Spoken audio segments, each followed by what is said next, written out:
Hi guys, this is Starcraft and welcome to another Starcraft English commentary. We're watching Snow vs Ssak as part of match number 6, round of 16, Starcraft TV Star League 2023. After the first set, Snow is up by 1-0. This is going to be the second set, played on the map New Luna. And before the game gets heated up, let me just go through the current situation in terms of who has qualified for next round and who hasn't. So there is one pair who's definitively finished, and we are certain that they will face off against each other. It's going to be Light versus Mini, and then the winner between Snow and Ssak is going to play Royal. So Protoss versus Terran, or Terran versus Terran.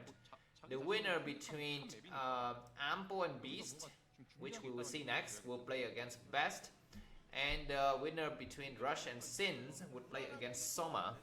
So far, out of the 5 players who have qualified for the next round, 2 are Protosses, 2 are Terrans, and 1 is Zerg. Very surprising ratio in favor of Protoss this season.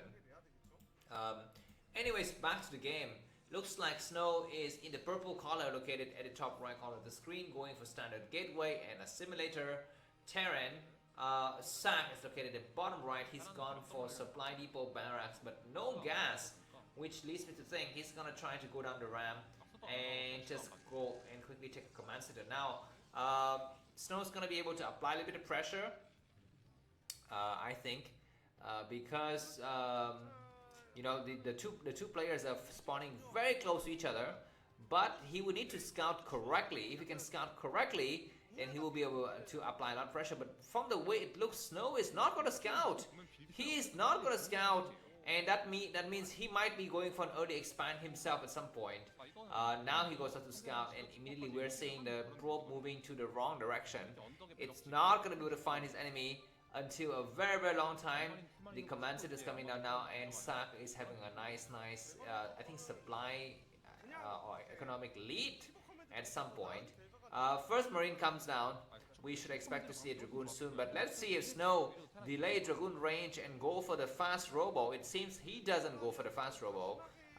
He's just gonna have a Dragoon and then standard Dragoon range timing, which is the correct reading in this case, because you need the Dragoon timing to fight or to assault the bunker, because Terran would probably make a bunker to rely on defense while waiting for the tanks to arrive.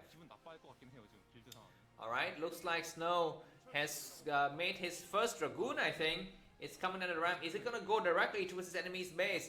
It looks like he's looking to anticipate the SCV, but he doesn't find it now. Ssak is completely in the dark about where his opponent is located. He hasn't even sent out a single unit to scout. So he will have zero idea, but he will see the Dragoon coming down now. The timing of the Dragoon made signal to him that, alright, you have a base that is either at the top right or bottom left. But now he's going to be completely in the dark, and there's no SCV out anywhere on the map. So of course Snow doesn't know this, so he might still keep a Dragoon at home to kind of fend off that SCV, but it looks like he doesn't put the Dragoon back home. We're going to be seeing the first factory coming down now. And during these kind of timings, usually we see one of the players shows a very radical play. For example, Terran can go for factory and immediately into starport to completely catch the opponent's off guard. Protoss can go for 3 base, you know, with Robo, or go for 2 gate carriers, because he knows his opponent will be very much in the dark. But just as to say that, looks like Ssak has invested in two scanners. He wants to be completely sure of what his enemy is doing here inside the main. We have the Robo coming up. Yeah, the Robo is almost completed. Let's see if it's going to be 3rd base before Reavers, or Reavers first. That remains to be seen. Ssak is going to pay he's going to pay much attention to the timing of the Dragoon range. It looks like the timing is just normal, 4 minutes and 45 seconds. So everything is looking standard. And I think Ssak can expect that there is no skip, you know, Dragoon range in favor of some faster tech like Dark Templars or Shadow and Reavers. Yep, for the time being, we're going to be waiting for the tank to pop. These 3 Dragoons are going to deal some damage to his enemy's base. And we have a probe coming down towards the 9 o'clock position, going for the early 3rd Nexus here exactly. He's just gonna sit at home, and let's see if Ssak invested into engineering bay and turrets or not. He's got a scanner. He probably scanned already, I think, at some point. So yeah, I think we just heard the scan coming down. So he's not making any, unnecessary buildings. He is just, having the bare minimum here. Dragoons coming in to snipe, or to try to snipe the tanks, but it was not successful. And now the tank has to be repaired as these Dragoons try to take a few more shots against his enemy's tank line. And that is going to be the signal for the Dragoons to back up a little bit. And the situation stabilizes, but Snow is only ahead by about 2 supply. He's getting ready to take the new base at the 12 o'clock position, and we will see Shadows out on the field together with Observers first and then Reavers potentially later. Alright, first factory is still spinning furiously. We should expect to see second factory now with the positioning of that SCV. So we don't see a fast army, or maybe there's an army all the way to the bottom right corner of the screen, but I didn't catch a glimpse of that. And we definitely don't see a starport. So Ssak is playing very, very strong. He's not even scouting. He just, he just relies really on his scanner to know exactly where his opponent is located. And the Observer escapes. We might need a second scan to catch that Observer. Is it going to be able to catch the Observer? No, the Observer lives to fight another day. I guess not to fight, but to see another day. So that's great Observer movement from Snow. He's just gonna hold position here at the ridge here, just to see what his opponent is doing. New Luna, their third base, is very exposed, and this is why Snow is starting to build his line of pylons to make sure that he can have adequate defenses when the time comes. Very good for the scan to see the shadow as it leaves the robotic support, the robos. And he might, Ssak may suspect that there's a robotic support bay at the natural. He possibly could have scanned it already. Yeah, there's a factory, there's an army, so the army's already been, I completely missed that. So +1 is going to be underway for Ssak. Ssak, is he going to wait for +1 weapons to kick in and then attack, or is he going to wait for 1-2, meaning +2 weapons and +1 armor? That remains to be seen. The last of the eggs get destroyed. This Observer sees everything, and we're going to be seeing the first Reaver of the game coming out, and now it's going to be up to Snow to do what he does best, which is to contain the Terran with a single Reaver. Snow is so good with this, man. He can hold tanks and Goliaths and Vultures with just a single Reaver, or sometimes a two Reavers very well. And that is something that we always are in a delight to see. The Shadow arrives now. There are just a couple of Dragoons in this area. Is it going to go in for a dive? Possibly not. He's just going to hold the fort here. And now the Dragoons can kind of back up. He's waiting and trying to pick up another Reaver. This is a kind of a sensitive moment for Snow because his other Reaver is slightly exposed. If Terran pushes now, he might be able to do something though. Terran is going to try to push out the tank that's pushing in as well. He's waiting and he wants to force the tank to siege. This is so good from Snow.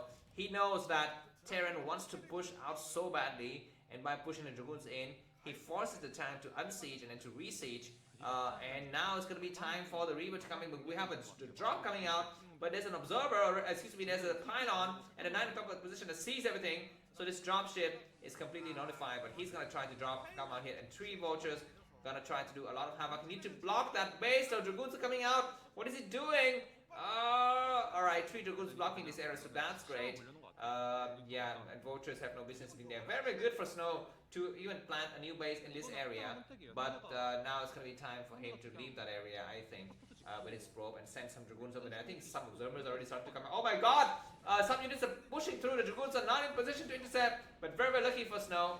He is not losing, he lost a couple of probes, but that is going to be a very, very successful defense there from Snow.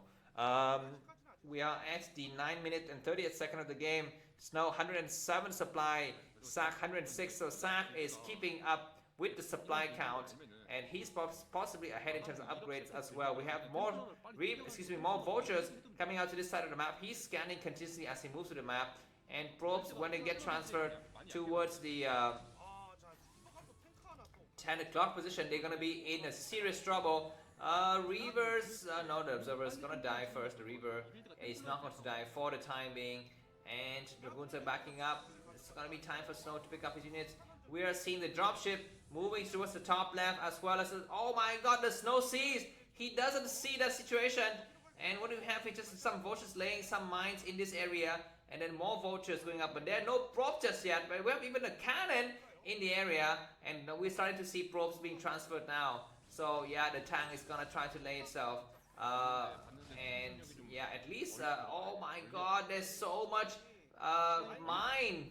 And yeah, even one more mine is gonna take out a dragoon. So and now it's gonna be time for Ssak to pick up his drop and go in towards the main here. Dragoons are coming out to intercept, and there is no observer in the area. He's gonna move up with just a single dragoons first, and he clears all of these units. The tank is staying in the area. What do we have? We have a cannon, so that's good. It was unfortunate because Ssak did not pick up his tank, and instead he only picked up his vultures. So the vultures will not be able to do anything in this base.